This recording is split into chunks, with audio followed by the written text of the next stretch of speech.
All right, so we're going to discuss, can Gentiles receive salvation? So let's go quick with this. We're going to be focused on the strangers mentioned throughout the Torah and throughout the Tanakh. So let's start at Exodus 12:49. And it reads, one law shall be to him that is homeborn and unto the stranger that sojourneth among you. So there's clearly two different groups of people. One is an Israelite and one is a non-Israelite. Now, the misconception is that because it says not born in the land or homeborn, that means that the stranger is an Israelite that's not born in the land. That is not true. It's a big misconception. I wouldn't go far as to say it's a false doctrine, but it is a misconception that needs to kind of be ironed out. And we'll show this in Leviticus 17:8. And thou shalt say unto them, whatsoever man there be of the house of Israel, or of the strangers which sojourn among you, that offereth a burnt offering or sacrifice. So here, the strangers is being juxtaposed to house of Israel. So we use that same logic from Exodus 12:49, that just because homeborn or born in the land was juxtaposed to strangers, that means the stranger is an Israelite, not born in the land. That means right here that the stranger is not of the house of Israel, which is a oxymoron. Because now you're saying the Israelite is not of the house of Israel. That doesn't make sense. So let's look at another one. Leviticus 20:2. Again, thou shalt say to the children of Israel, whosoever he be of the children of Israel, or of the strangers that sojourn in Israel, that giveth any of his seed unto Moloch, he shall surely be put to death. The people of the land shall stone him with stones. Again, the stranger here cannot be an Israelite, because an Israelite is of the children of Israel. The Most High is clearly making a distinction between the children of Israel and those that are not the children of Israel, the strangers. Now, we're going to look into the definition of stranger, but just for now, just at face value, just looking at it, words on a page, we can't say that strangers is an Israelite not born in the land because it says not born in the land. There's none that doesn't make sense, because now we got to use that same logic moving forward every time strangers is juxtaposed to a qualifying description of Israel, right? So now let's go to Numbers 35:15. And here we have, it reads, these 6 cities shall be a refuge both for the children of Israel and for the stranger and for the sojourner among them, that everyone that killeth any person unawares may flee there. Now, this one is very unique because it has 3 different groups of people. It has the children of Israel, it has the stranger, and it has the sojourner. Now, if we click on it and look into it, we have the children of Israel, the stranger, Gar, H16:16. Now, that's the same word that was used in Exodus 12:49. That was the same word used in Leviticus 17:8. That was the same word used in Leviticus 20:2, right? But if we look at it, that's the definition, right? Now, if we go to sojourner, that's a whole different definition, whole different word, right? That's H8453 for sojourner, and stranger is H16:16.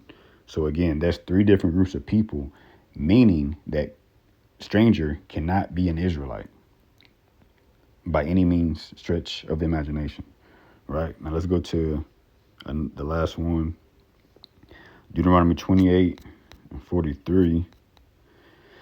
And it says, the stranger that is within thee shall get up above thee very high, and thou shalt come down very low. He shall lend to thee, and thou shalt not lend to him. He shall be the head, and thou shalt be the tail. Now, clearly, we know that this is not talking about an Israelite being part of the curses for the Israelites. Like, it doesn't make sense, guys. So again, that stranger there is H16:16, Gar.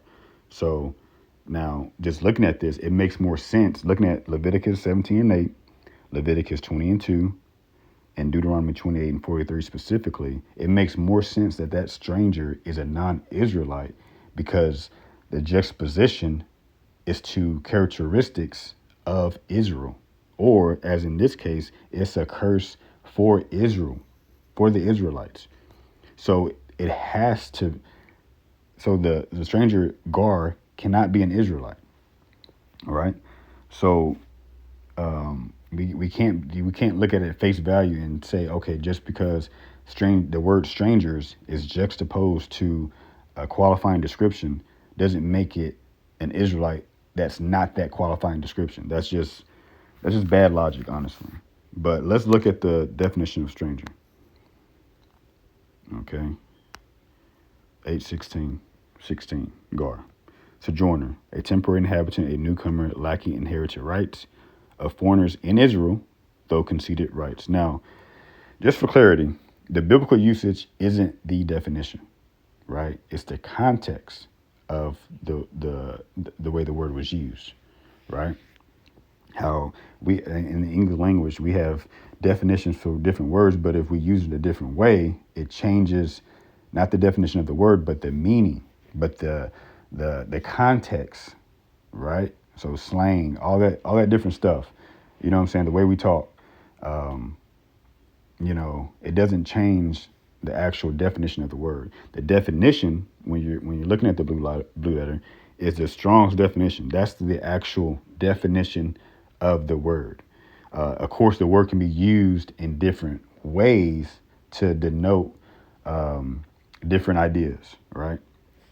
So the actual definition is properly a guest, by implication a foreigner, and it comes from H 1481. So now, where can we find the biblical usage or the context in which the Gar H 16:16 was used to describe a temporary inhabitant or a newcomer lacking inherited rights? That's easy. We can go to Genesis 23:4, and it's talking about Abraham. I am a stranger and a sojourner with you. Give me a possession of a burying place with you, that I may bury my dead out of my sight. Now, if we go to the concordance, again, that's Gar H 16:16. Because just FYI, just because you see the English word stranger doesn't mean that that's the Hebrew word Gar, right? Like love is agape, but there's also other, and of course that's Greek. Bad example, but you're getting what I'm putting down. So there's different English. There's the same English word, but different Greek and Hebrew words. Just like here, stranger can sometimes be, in the English, it's a stranger, but it might be sojourner, H 8453. So you got to look into the Hebrew, look into the original language. So here, Abraham is saying, I am a stranger and a sojourner with you. Give me a possession of a burying place with you, that I may bury my dead out of my sight. So if we go to the biblical usage of Gar, a temporary inhabitant, a newcomer lacking inheritance rights. This is Abraham, right? Abraham coming from a different land. He doesn't have anything. He's a temporary inhabitant, right? He's a newcomer. His dad didn't leave him any kind of land for an inheritance, right? So this is why the biblical usage says a temporary inhabitant, a newcomer lacking inherited rights. Now let's look at the other context of foreigners in Israel, though conceded rights. I mean, we can go back to Exodus 12 and see that. 49, right? One law shall be to him that is homeborn, and one unto the stranger that's sojourning among you. So obviously, it's a foreigner that's within Israel. Now, of course, we know this the Torah, right? The laws, the commandments was given outside of Israel. It wasn't given when they were in the land, right? It was given in the wilderness. It was given when they was in Egypt.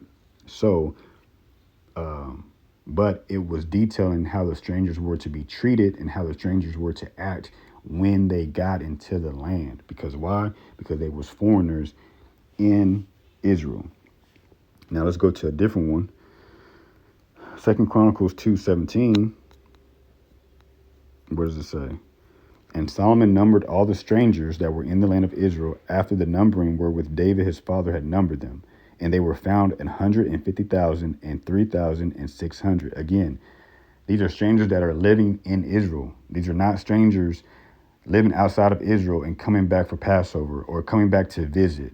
and now they're strangers, and now they're viewed as outsiders or not real Israelites. That's a farce, right? These are non-Israelites, foreigners living in Israel, right? So again, let's go to 2 Samuel. Oh wait, let me show you that word is actually indeed gar. Bam, gar. H16:16, right? And this is just denoting that it is mankind, man. All right. So now let's go to 2 Samuel. And this is after the Torah. So this is, you know, hundreds of years later. And they still have the same concept. They still have the distinction between strangers and Israelites. So 2 Samuel 1:13 reads, "And David said unto the young man that told him, Whence art thou? And he answered, I am the son of a stranger, an Amalekite." So we know Amalekites are not Israelites. So let's see if that word stranger is indeed gar. And what do you know? Gar, right? So that young man was inside of Israel, living in Israel, right? So again, there's no, so far, it's clear and concise that stranger is not an Israelite, right? From the definition to the usage, right? So, and let's take it one step further. So moving forward, we'll have a good idea. So if you go to definition, right? So go right here to the Hebrew Chaldee lexicon. It says a sojourner, stranger, foreigner, a person living out of his own country, right? So they're living out of their own country. So an Israelite can't be a stranger within Israel. They're not living outside their own country, right? So there's no biblical usage that says an Israelite. Right here, there's not a seed that says an Israelite that's not born in the land.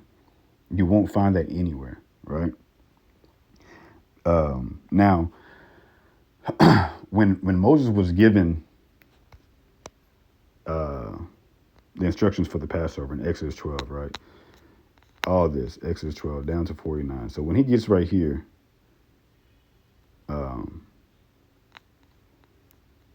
all the congregation of Israel shall keep it. And when a stranger shall sojourn with thee, he shall keep the Passover to the Lord. Let all his males be circumcised, and then let him come near and keep it. And he shall be as one that is born in the land, for no uncircumcised person shall eat thereof.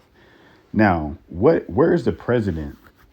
Before this instant, where is the precedent that says that Moses knows, that the Israelites knows, that they're tapping into, that they're gleaning from, that well of knowledge? Where would they get the idea that when Moses says guard right here, right?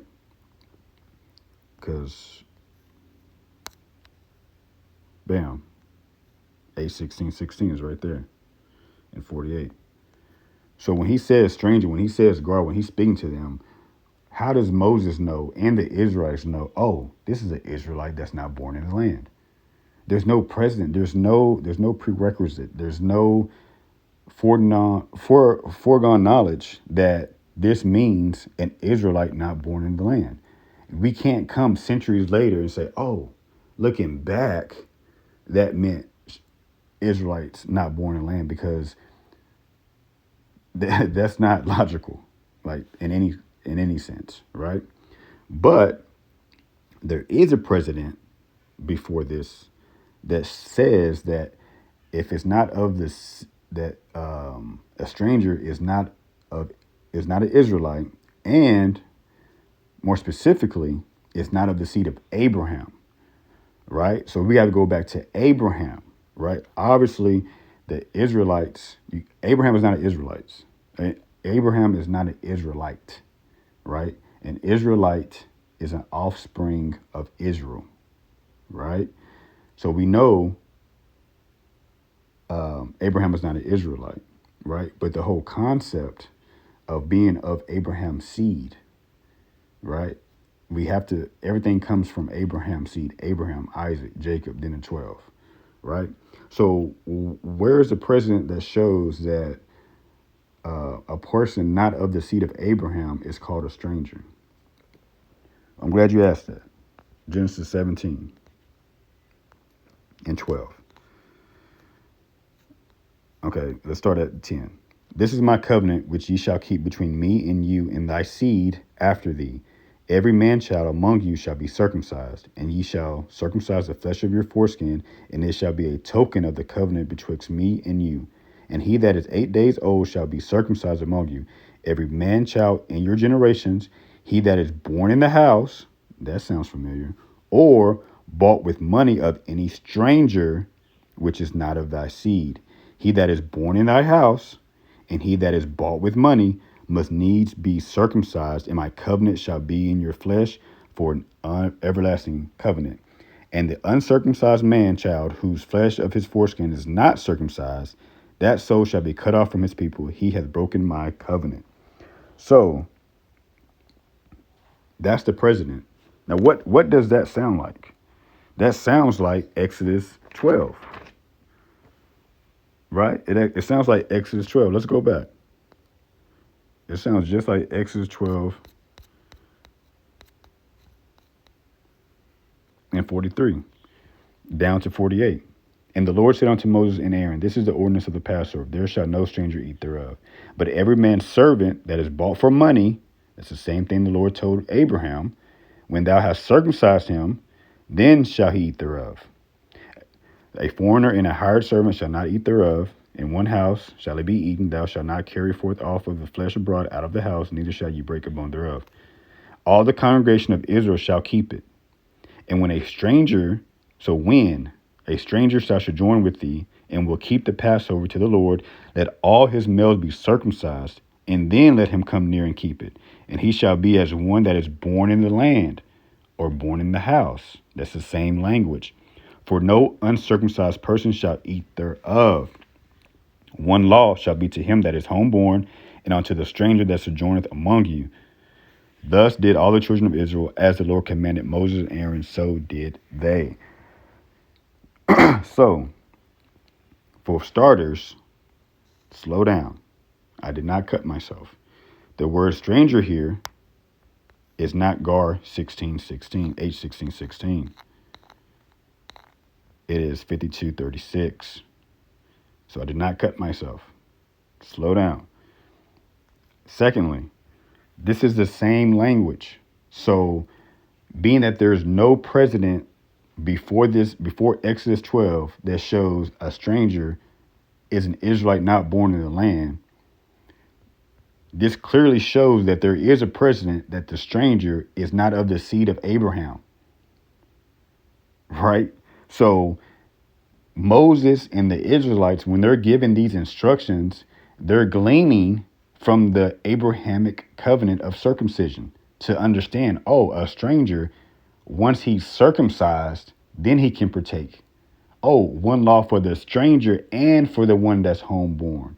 Just like in Abraham's situation, it was for the males that were born in his house or the ones bought with money. This is the same thing, but every man's servant that is bought for money. It's the same language. That's what they're drawing from. They're not coming to their own conclusion. They're not making up stuff. They're not saying, because he said homeborn or born in land, that means it's an Israelite not born in land. No, it's not logical, right? So that's what they're gleaning from. So they had the covenant of circumcision to draw from to understand who exactly are the strangers, the Gars, right? H16:16, right? And that's what you have to look for. You have to look for Gar, not just the English word stranger, but the Hebraic word Gar, right? Now, I will say this. Collectively, we're called strangers, as in Israel is called strangers. We're definitely called strangers. Why? Because this isn't our home. This isn't our final resting spot. We're waiting for Christ to return, right? With the new Jerusalem, new heaven, right? Under new leadership, new government, all that stuff. Also, the land of Israel was never ours. So it was never ours to begin with. Also, we're only called strangers when we're not in Israel. Okay? So let's see examples of this. Genesis 15:13. Even though we know Abraham is not an Israelite, we came from Abraham. But let's go.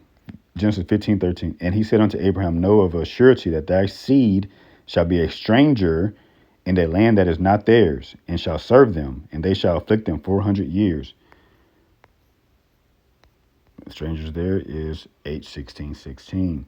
So obviously the Lord is telling Abraham that his seed, eventually the Israelites, will be strangers in Egypt. We're not strangers in Israel, right? Let's go again. Exodus 22:21.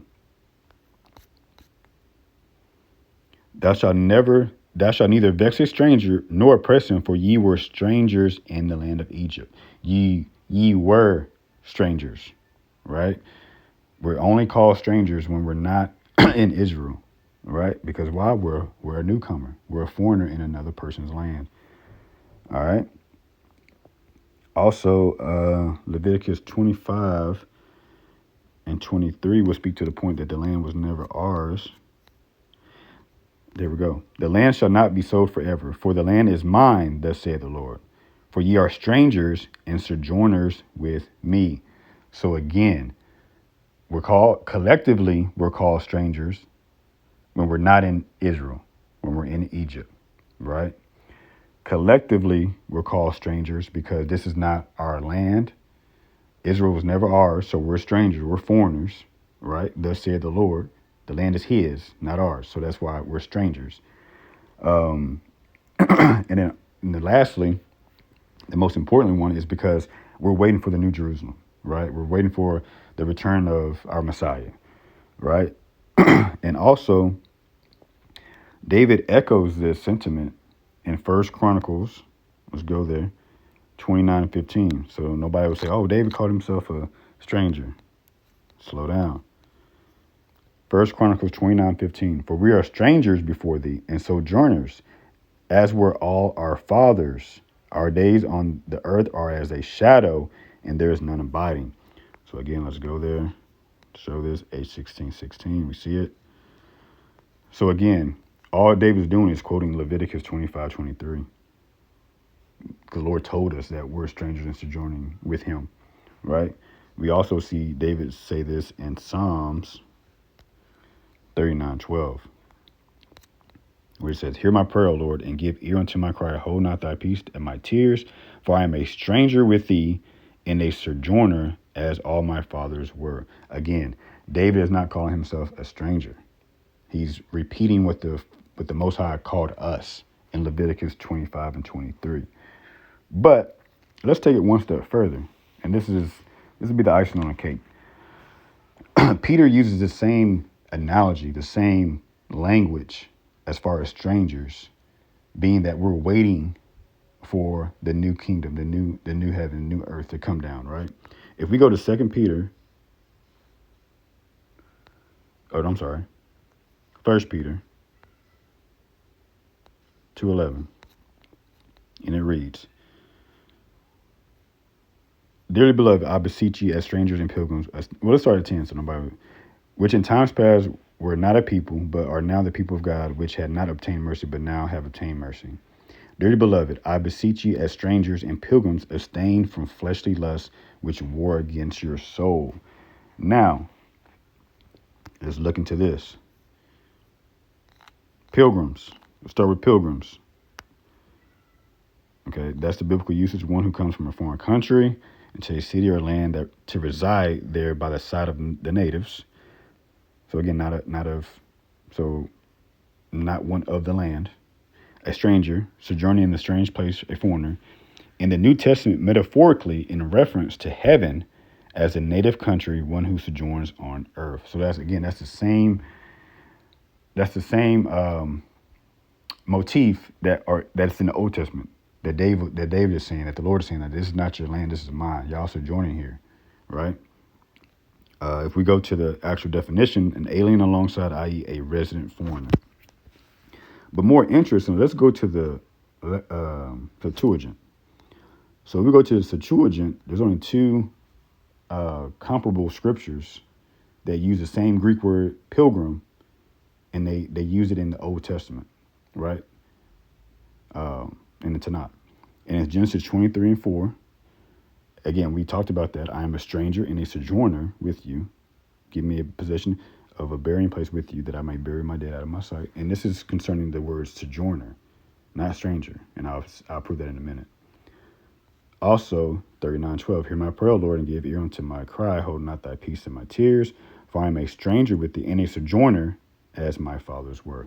So again, it's denoting the sojourning part of those scriptures, not the stranger, and I will prove that. But that's interesting, because it goes back to those same scriptures that we just talked about.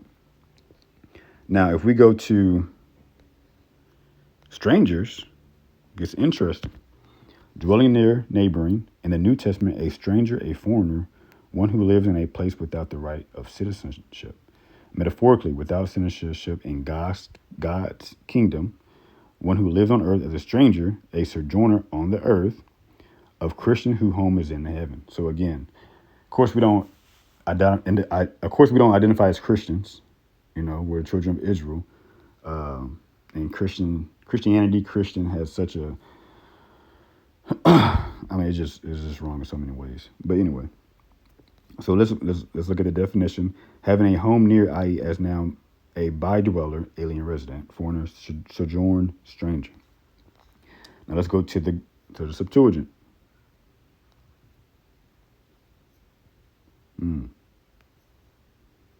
See this?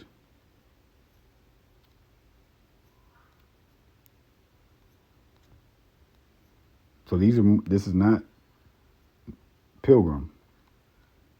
This is strangers, right? And these are, if you look at it, every single scripture in here, that word stranger that you see is Gar, H16:16. Man, how deep is that? How deep is that? Right? But that's not. But again, that's not. It's not talking about the stranger aspect of these scriptures. But the idea is there, right? Because stranger is all. Because to be a stranger, you have to sojourn, right? To be a stranger, you have to be a pilgrim. To be a stranger, you have to be an alien, right? A foreigner. But a stranger, the Gar H16:16 is specific to those foreigners, to those aliens, to those pilgrims that have attached themselves to Israel and are coming under the commandments and following and believing in the Most High, right? But let's go back. So we looked at strangers, right? So let's look at it again. This is 2 Peter 2:11. All right. So let's look at the New Testament. And so this is Stephen speaking in Acts 7 before he got stoned. So those two verses, Acts 7:6 and Acts 7:29, is from the Old Testament, right? And it's pretty much, it has the word stranger. If you go back to those instances, it has the word stranger, Gar 16:6, H16:16. Then we have 1 Peter 2:11. But Ephesians, that's interesting. So with this information, we know that a stranger is a person that's not an Israelite, right? Attaching himself to Israel to become under their rule, right? Obeying the laws. Most importantly, obeying the Most High. So let's go to Ephesians 2:19. But let's go up, because it gets good. Let's go up. Let's start at 11. Wherefore remember that ye being in time past Gentiles in the flesh. Now we can't do mental gymnastics with this. This is Gentiles in the flesh.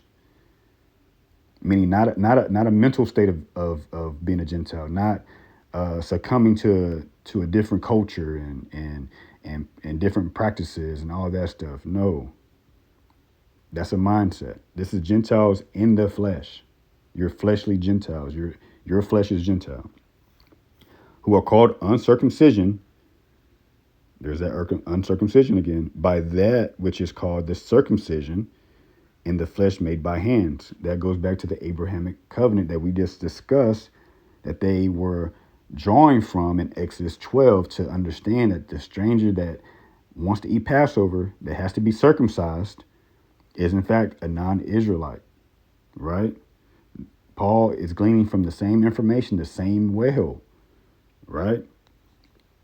That at that time you were without Christ, being aliens from the commonwealth of Israel and strangers from the covenants of the promise, having no hope and without God in the world. So again, when a stranger is not attached to Israel, they're without hope. They're not part of the commonwealth. They can't partake in the covenants. But when they attach themselves to Israel, they partake in the covenant of circumcision specifically, because they had to get circumcised to even eat the Passover, right? But now in Christ Jesus, ye who sometimes were afar off are made nigh by the blood of Christ. For he is our peace, who hath made both one, and hath broken down the middle wall partition between us, having abolished in his flesh the enmity, even the law of commandments contained in ordinances, for to make in himself of twain one new man, so making peace. Stop. So within Torah, there's certain laws that only apply to blood Israelites. Case in point, and I believe it's Deuteronomy, you can feed roadkill to a stranger, to a gar, 8:16:16, but a child of Israel could not eat that same roadkill. But it was lawful to give it to a gar, H16:16. This has been broken down, right? This is what he's talking about. The whole law hasn't been abolished. We're still under the law, but those things that differentiate the gar and the Israelite has been broken down to make one new man. So, and that he might reconcile both unto God in one body by the cross, having slain the enmity thereby, and came and preached peace to you which were far off, and to them that were nigh. For through him we both have access by one Spirit unto the Father. Now, therefore, you are no more strangers and foreigners, but fellow citizens with the saints of the household of God. Now, doesn't this sound like the same language that I've been talking about in the Old Testament with the strangers? I mean, it doesn't get more clear than that. Strangers in the Old Testament, Gar, H16:16, were not Israelites.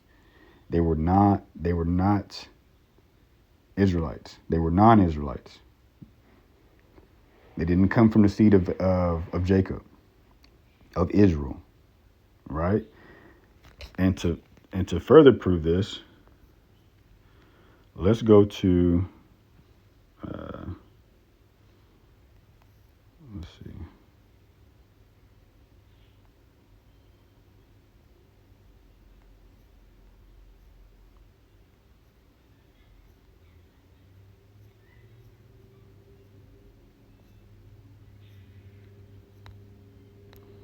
Now this is the final cut. This is a fatality right here. I hope y'all stay to the end to watch this. We're gonna read Christ's words. Woe unto you, scribes and Pharisees, hypocrites! For you compass sea and land to make one proselyte, and when he is made, ye make him twofold more the child of hell than yourself. Let's dig into this. What's that word proselyte? Let's get into it. A newcomer. There's that language again. A stranger, alien. But look at number 2. A proselyte. One who has come over from a Gentile religion to Judaism. Okay. Let's go to the Strong's definition. An arrival from a foreign region, i.e. especially an Assyrian convert to Judaism. Now, how can a child of Israel convert to Judaism? All Judaism is practicing the law. That's all it is, right? But more importantly, let's go to the Septuagint. And it's only used 4 times And look at that. And that's part two. All that Acts, those three scriptures, that's part two. But let's go to the Septuagint. Wow. Now the Septuagint uses Gar H16:16 for proselyte. Every scripture you see here concerns a stranger. Proselyte. H16:16. So that was a proselyte. Someone not of Israel coming to Israel through Christ. Because now Christ is the mediator. Now Christ is a fulfillment of what was preached in the Torah and the Psalms and the prophets, that he must suffer. He fulfilled that. Look at this. Every scripture, if you type in H16:16, these same scriptures are going to come up. And that's the dagger, guys. So to surmise what I just said, let's go back to it. Exodus 12. Let's go back to it. One law shall be to him that is homeborn, and unto the stranger that sojourneth among you. That's a non-Israelite. They have access to the Most High before Christ. They could attach themselves to Israel for salvation. Now that's coming in part two. But we have to establish that the stranger, Gar specifically, H16:16, is a non-Israelite. Now let me go back to that one that I was talking about as far as breaking down that partition. I believe it's Deuteronomy.